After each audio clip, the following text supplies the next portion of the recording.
பார்வதி தேவி சொன்னாள், 2 குழந்தைகளை ஈன்றேன், இருவரும் உலகை காத்து கொண்டிருக்கிறார்கள், எனக்கு 3ஆவதும் ஒரு ஆண் குழந்தை வேண்டும் என்று. சரி, உன்னுடைய புடவையின் முந்தானையை விரித்து கொண்டு நீ என்னை பார்த்து ஒரு முறை கூட தவம் செய்து கொள், உன்னுடைய தவம் முடிவதற்குள் உன் மடியிலே ஒரு குழந்தை இருக்கும் என்று சிவபெருமான் சொல்ல பார்வதி தேவி தவம் இருந்தாள். சுடலை முத்துக்களாக அவளுடைய முந்தானையிலே விழுந்தது. பார்வதி தேவி சொன்னாள், கேட்டதோ குழந்தை, கொடுத்ததோ சுடலை முத்து. இதை எப்படி நான் குழந்தையாக மாற்றுவேன்?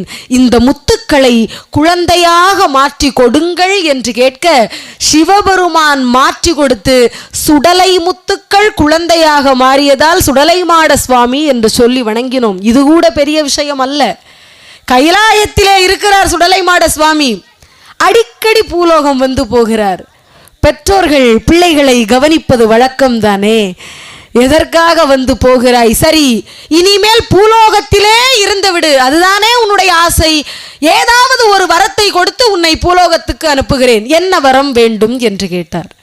அப்போதுதான் இந்த காவல் தெய்வம் சொன்ன பதில், அப்பா, நான் பூலோகம் போகிறேன், ஆனால் நீங்கள் எனக்கு கொடுக்க வேண்டியது ஒரே ஒரு வரம்தான். பூலோகத்தில் மக்களுக்கு நான் காவல் தெய்வமாக இருக்க வேண்டும். நான் இருக்கும் இடத்தில் என் மக்களுக்கு பயமே இருக்கக்கூடாது.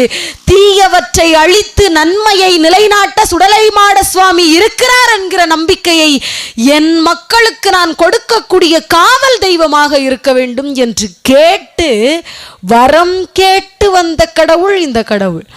அதனால் இவர் இருக்கக்கூடிய இடத்திலே எந்த அச்சமும் இல்லை, எந்த நேரத்திலும் இல்லை.